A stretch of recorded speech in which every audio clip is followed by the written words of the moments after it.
Bora te atualizar ainda sobre o Milan, que toma uma decisão em relação às negociações com o André. Tem as últimas do mercado, bastidores, finanças e muito mais. Fala aí, pessoal, sou Jorge Nicola, bem-vindos a mais um vídeo do canal. Sempre bom ter vocês por aqui, sem perder tempo. Pedir para deixar like, se inscrever no canal e ativar as notificações. E o Milan está desistindo da compra de André, volante do Corinthians. Fui o primeiro a contar no domingo passado que o presidente Osmar Stabile havia recusado de última hora o acordo que já estava combinado com o time italiano para a venda do seu volante. Operação de 15 milhões de euros fixos, mais 2 milhões de euros em bônus. Estava tudo acertado. Faltava apenas a assinatura do presidente, mas o Stabile foi muito pressionado a não levar adiante esse acordo.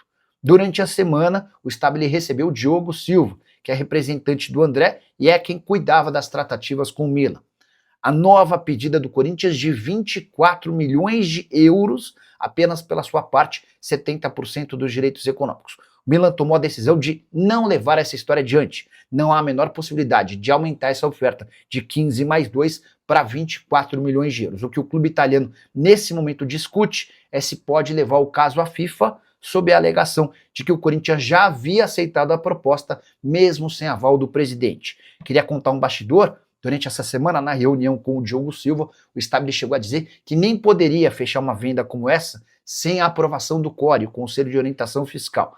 A resposta que veio do Milan é de que para efeito do Milan, quem responde pelo clube italiano é justamente a FIFA. Essa questão do futuro do André parece estar definida, a menos que surja um outro clube interessado, o volante permanece. E aí vem uma curiosidade: titular absoluto do time do Dorival Júnior com 19 anos de idade, o André tem um dos menores salários do elenco, só 56 mil reais por mês. Na Itália, com a camisa do Milan, ele teria a oportunidade de multiplicar seu salário por 10. E você, o que pensa sobre o desfecho das tratativas com o Milan? Corinthians fez bom negócio e não levar adiante? Já uso o espaço para comentário. A reforma das arenas na Copa do Mundo, Maracanã e os estádios já falam da arena do Corinthians. Pois é, o Corinthians é um dos poucos que de fato pagaram do próprio bolso, e essa conta tem sido bem cara, né? Claudinho no Corinthians, ele falou, merece irmão pro Lingarapura, aí tem chance. O Claudinho joga no Catar, o futebol lá no Catar tá paralisado, Al Sadd, ele se mudou para lá por 20 milhões de euros, tá?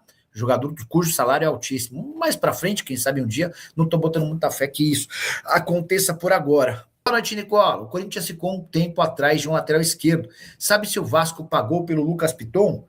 Eu preciso checar para ver se houve algum pagamento, se está tudo certo em relação a essa questão, tá? A informação importante sobre o lateral esquerdo é que o Corinthians, isso eu nem publiquei em vídeo, mas já antecipo para vocês aqui. Se o Corinthians vendeu o Bidu, que tem se mostrado um lateral bem sólido, um lateral bem consistente, o Corinthians vai ficar com apenas 20% do valor da negociação. Só para lembrar que quando ele é comprado do Guarani, o Guarani até concede o direito ao Corinthians de comprar mais 50% se ele disputasse pelo menos 50% dos jogos na primeira temporada. O Bidu não joga esse número de jogos, o Corinthians abre mão de comprá-lo por 5 milhões de reais e hoje o Guarani tem 80% dos direitos econômicos, o Corinthians tem apenas 20%, tá bom? Então, se pintar proposta do Brasil ou do exterior, o Corinthians fica com 1/5 do valor do negócio. Sandro Santa Cruz, vem atacante para o Corinthians, Nicola, ou não? Se depender do Dorival Júnior, certamente sim, o Dorival tem trabalhado muito nos bastidores para que pelo menos mais 3 jogadores sejam contratados. O Lingard foi anunciado hoje, um vídeo bem legal de apresentação do meio atacante inglês. O Labiad já deve ficar à disposição para a próxima partida do Campeonato Brasileiro. O Corinthians vai ganhando mais opções, o Corinthians vai tendo uma diferença menor entre titulares e reservas, mas hoje, na visão do Dorival, há necessidade de um centroavante e a necessidade de mais um atacante de lado de campo. O problema é que o Marcelo Paes e o presidente Osmar Stabile não concordam muito e não querem gastar mais dinheiro. O Danilo Jimenez, quem vem para o Corinthians de goleiro? Danilo, a pergunta é boa. Sobre o Neto, que seria o mais fácil, né? O Neto, goleiro do Botafogo, está completamente queimado lá no Botafogo. Mas o Corinthians acabou levantando informações sobre o dia a dia do Neto e as informações não são muito boas. Cara que não gosta de ficar no banco, um cara meio difícil. Diante desse cenário, o Corinthians deu uma esfriada. Daqui a pouco a gente vai colocar o Alex Bourgeois, que é o presidente da SAF da Portuguesa. Bora perguntar para ele se existe alguma chance de o Bruno Bertinato virar reforço do Corinthians. Se existiu alguma sondagem, alguma coisa. O que eu posso dizer é que o Mauro Van Basten, que é o principal olheiro do Corinthians, gosta muito do Bruno Bertinato.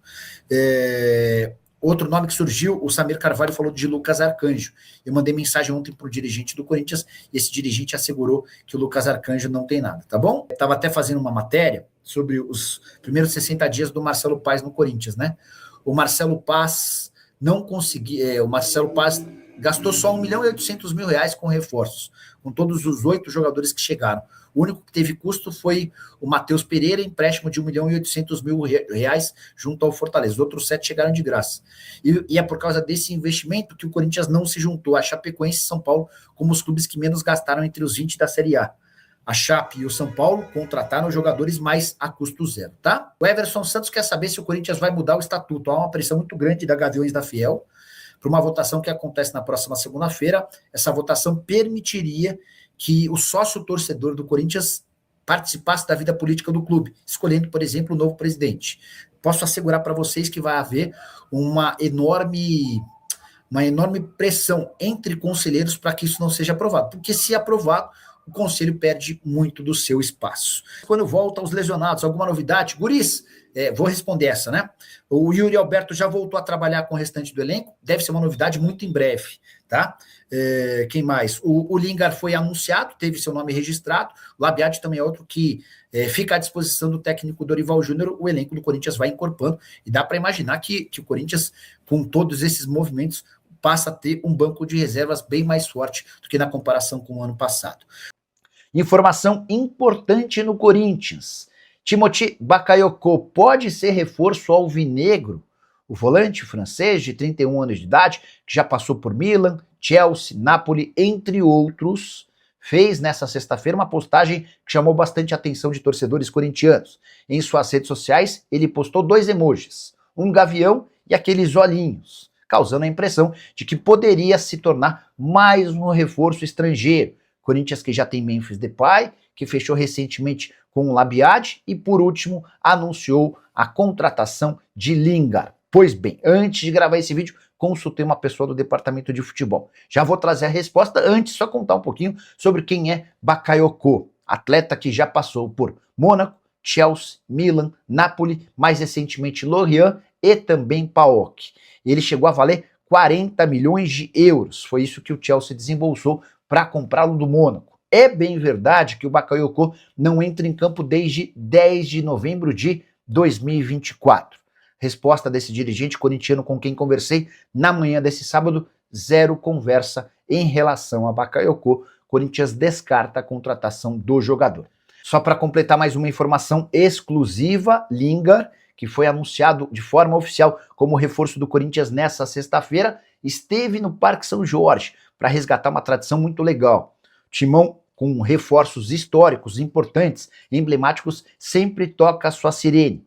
E o Lingard, que estava com o restante do elenco no CT do Parque Ecológico, distante 10, 15 quilômetros, foi até o Parque São Jorge para que a sirene pudesse soar. E os sócios do Corinthians que estavam no Parque São Jorge, vários deles ficaram bastante animados, alguns até emocionados com a lembrança. O Corinthians fez questão de acionar a sirene por entender que o Lingard faz parte dos grandes reforços. Nas últimas vezes que a sirene do Corinthians tocou, contratação do Memphis Depay, que tem dado super certo apesar do custo, e do Paulinho, volante que já foi da seleção brasileira e já havia feito história com a camisa do próprio Timão. O que você pensa sobre Lingard e tudo que eu contei no vídeo? Não esquece de deixar like, de se inscrever no canal. Família, mais um giro de notícias do Coringão neste domingão. Atualizações exclusivas, importantes e atualizadas do maior clube do Brasil. Espero que você tenha gostado do vídeo e peço humildemente para você deixar o like, se inscreva no canal, ative o sininho das notificações para ficar sempre atualizado.